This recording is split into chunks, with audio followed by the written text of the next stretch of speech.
Assalamualaikum warahmatullahi wabarakatuh. Nah, pada kesempatan hari ini kami akan menganalisis kasus AIS, yakni dilema buruh perempuan di Indonesia dan pentingnya kesetaraan gender di lingkungan kerja. Di mana pada kasus ini, sebuah perusahaan produsen es krim di Indonesia telah menimbulkan kontroversi terkait dengan praktik penindasan hak buruh perempuan. Dalam beberapa tahun terakhir, perusahaan tersebut telah mengalami beberapa kasus keguguran dan bayi yang lahir tidak bernyawa di antara buruh perempuan yang bekerja di sana. Kasus ini menunjukkan adanya ketidaksetaraan gender yang disebabkan oleh stigma dari budaya patriarki dan marginalisasi dalam pekerjaan. Penindasan hak buruh perempuan tersebut menunjukkan bahwa perusahaan tersebut tidak memenuhi hak buruh perempuan, seperti hak cuti, haid, dan kehamilan. Buruh perempuan di perusahaan AIS harus mengalami keguguran karena tidak diberikan keringanan pekerjaan yang sesuai. Selain itu, perusahaan juga tidak memberikan perlindungan yang adekuat terhadap kekerasan seksual yang dialami oleh buruh perempuan. Dalam beberapa kasus, buruh perempuan yang mengalami kekerasan seksual tidak berani melapor karena takut terhadap konsekuensi yang akan datang. Nah, stigma yang dihadapi oleh buruh perempuan itu seperti stigma yang melekat pada perempuan seperti mereka kurang produktif dibanding laki-laki, mempengaruhi kesetaraan gender di lingkungan kerja. Perempuan sering dianggap sebagai pelengkap kaum laki-laki sehingga mereka diperlakukan secara semena-mena. Sehingga diskriminasi dalam pekerjaan juga terjadi karena kedudukan perempuan yang dianggap lebih rendah. Hal ini mempengaruhi kesempatan perempuan untuk mendapatkan pendidikan dan pengalaman kerja yang setara dengan laki-laki. Nah, selanjutnya ada pentingnya kesetaraan gender. Kesetaraan gender di lingkungan kerja itu sangat penting untuk mengatasi ketidaksetaraan gender yang dialami oleh buruh perempuan. Kesetaraan gender berarti memberikan kesempatan yang sama bagi perempuan dan laki-laki untuk mendapatkan pendidikan, pengalaman kerja, dan hak yang sama. Kesetaraan gender juga berarti menghentikan diskriminasi gender dan kekerasan seksual yang dialami oleh buruh perempuan. Nah, selanjutnya ada solusi, yang dimana solusi ini untuk mengatasi ketidaksetaraan gender di lingkungan kerja. Perlu dilakukan upaya kolektif dari perusahaan agar buruh perempuan, pemerintah, dan masyarakat. Perusahaan harus memberikan perlindungan yang adekuat terhadap kekerasan seksual dan memberikan keringanan pekerjaan yang sesuai untuk buruh perempuan. Pemerintah juga harus menguatkan undang-undang yang melindungi hak buruh perempuan dan masyarakat harus meningkatkan kesadaran tentang pentingnya kesetaraan gender. Dalam beberapa contoh kasus tersebut, kesetaraan gender dan pendidikan, kesehatan, seksual, dan reproduksi menjadi faktor penting dalam mengatasi diskriminasi gender dan kesetaraan gender seksual di Indonesia.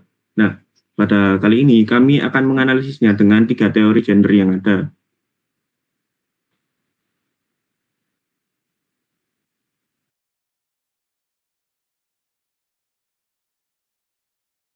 Yaitu yang pertama terdapat teori liberal.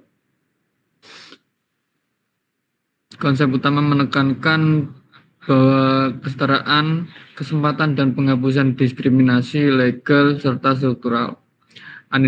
Analisis kasus AIS. Yang pertama, problem identifikasi. Kasus ini menunjukkan ketidaksetaraan akses terhadap hak-hak dasar buruh seperti cuti haid, kehamilan, yang tidak dipenuhi oleh perusahaan. Lalu yang kedua terdapat diskriminasi struktural. Perusahaan tidak memberikan perlindungan memadai terhadap kekerasan seksual dan tidak memberikan keringanan kerja yang sesuai untuk buruh hamil.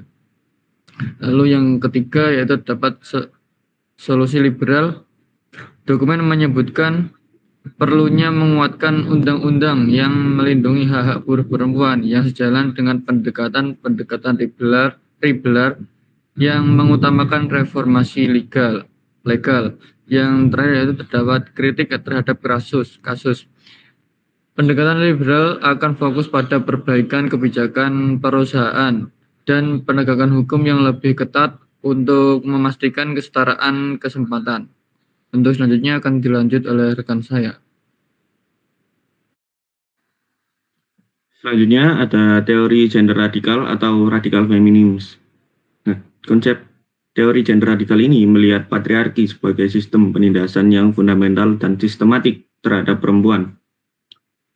Yang pertama, patriarki sebagai akar masalah, yakni dokumen secara eksplisit menyebutkan stigma dari budaya patriarki sebagai penyebab ketidaksetaraan gender.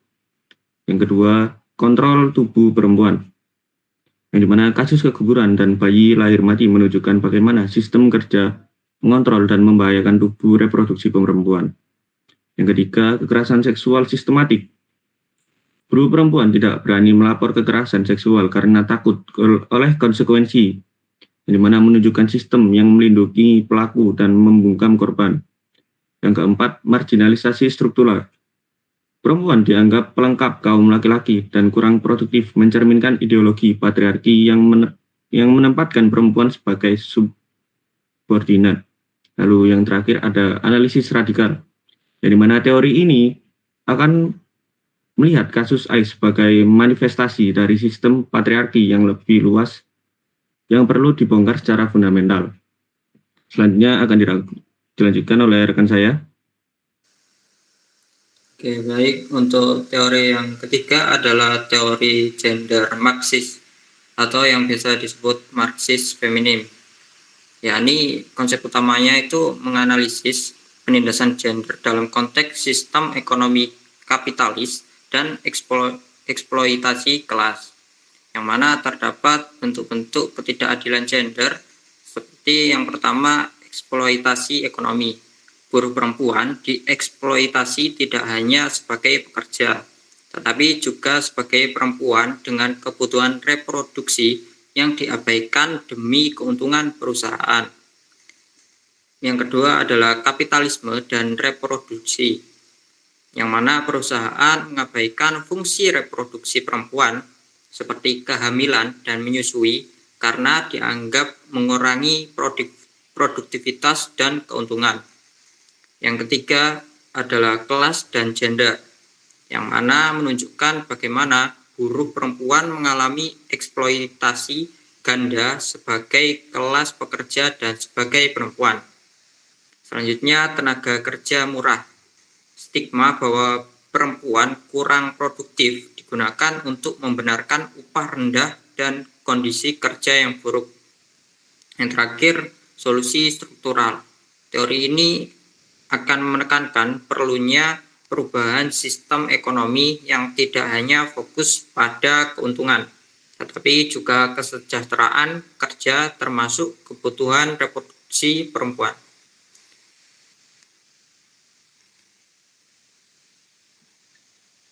Selanjutnya kita mencapai kesimpulan, yakni kesimpulannya, analisis menggunakan ketiga teori gender menunjukkan bahwa kasus AIDS bukan hanya sekedar masalah perusahaan individual, tetapi mencerminkan masalah struktural yang lebih luas dalam masyarakat Indonesia.